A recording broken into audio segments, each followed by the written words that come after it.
Agora, se você é aquele paciente que apresenta sua orelha muito pálida, muito branca, então a gente já observa aí algumas deficiências, algumas diminuições de atividades e a gente tem que analisar qual a área que está mais esbranquiçada. Se for na área do coração, então talvez o coração esteja com uma diminuição aí de alguma função atrelada a ele. E aí quando a gente fala de coração na medicina tradicional chinesa, não é só o órgão, o coração, o físico. Medicina tradicional chinesa, já disse a vocês que trata tanto o corpo físico, emocional, mental.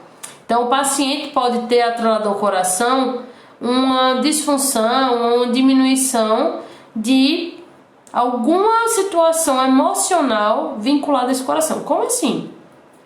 O coração na medicina tradicional chinesa, quando ele está elevado, né, a área está muito vermelha, pode ter relação com ansiedade. Quando a área estiver muito branca, pode ter relação com apatia. Aí você chega para o seu paciente e pergunta: o senhor ou a senhora, né, tá aí muito sem vontade de fazer as coisas, sentindo muito apático? Quando você vai olhar, o paciente diz sim.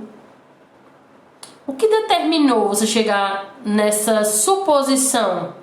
Na verdade, foi a cor que o seu pavilhão auricular demonstrava naquele ponto ou naquela área. E aí você tem como inferir algumas situações para saber se aquilo condiz com o estado de saúde do paciente naquele momento da anamnese. Caso não condiga, né? Caso não tenha nada a ver com o que você está vendo, então você guarda esse dado e você pode trabalhar assim essa área de forma preventiva, evitando que o paciente, por exemplo, ele depois chegue a ter algum tipo de comportamento emocional atrelado dessa diminuição aí energética, diminuição de fluxo sanguíneo nesse ponto de acupuntura.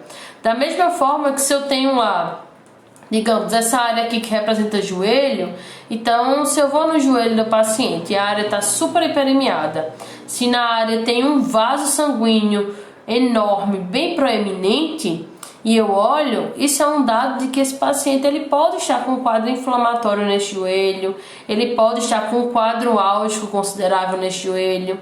E aí você pode inferir ou perguntar ao seu paciente: você está com algum problema no seu joelho? Você está tendo algum tipo de incômodo nesse joelho? E o paciente ele vai dizer: não, eu estou tranquilo do joelho. E aí você pode dizer: então fica de olho no teu joelho para ver se está tudo bem.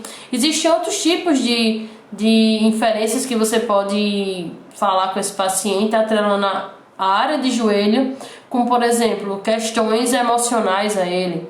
O joelho na medicina tradicional chinesa, e não só na medicina tradicional chinesa, mas quando a gente fala de que o corpo fala, o corpo se expressa mais a nível de movimento do que a nível verbal, ou seja, tudo que eu falo não expressa tudo que eu sinto e tudo que eu penso. Então a gente observa como é que o paciente ele fica com o joelho mais flexionados, menos flexionados, ele tem dor no joelho, qual o joelho que dói mais, o direito ou o esquerdo? E a gente associando isso com a avaliação do pavilhão auricular, a gente tem como inferir até qual tipo de relação que o paciente estabelece com sua família, tá? Então o paciente tem um relacionamento bom com seus pais? Não tem?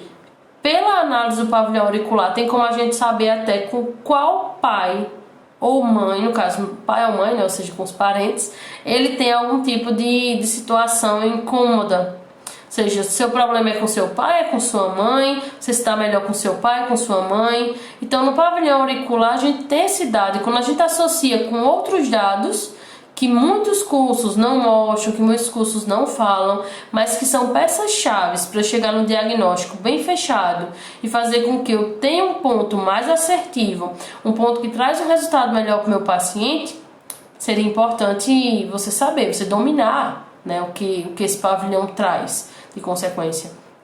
Existem até estudos aí que falam da relação desse pavilhão auricular com outras áreas corporais e outros microsistemas também. Isso acontece todos os dias. Uma coisa também que é muito importante é que a gente tem que entender que existe uma relação até do próprio pavilhão auricular com o nosso pulso, com o pulso radial. A gente tem uma artéria aqui, né, em direção ao nosso polegar, que é a artéria radial. A artéria radial é um ponto de avaliação que pode ser associado com a auriculoacupuntura. E é outra coisa também que não é vista em curso, é outra coisa que a gente não vê muito auricular acupunturista, já que é da área, fazendo, mas que seria um dado muito importante.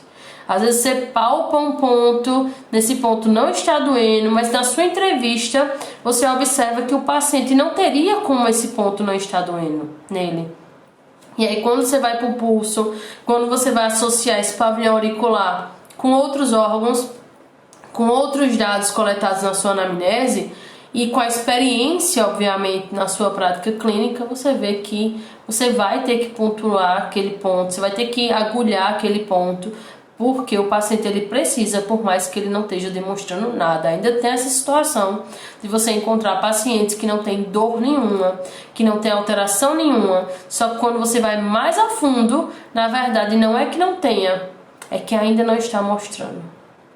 E aí é que está o segredo para você chegar e ter uma anamnese cada vez mais profunda, mais específica, mais direcionada, para identificar qual tipo de pavilhão auricular, o que é que o pavilhão auricular está te dizendo, porque ele fala e ele fala muito, tá certo?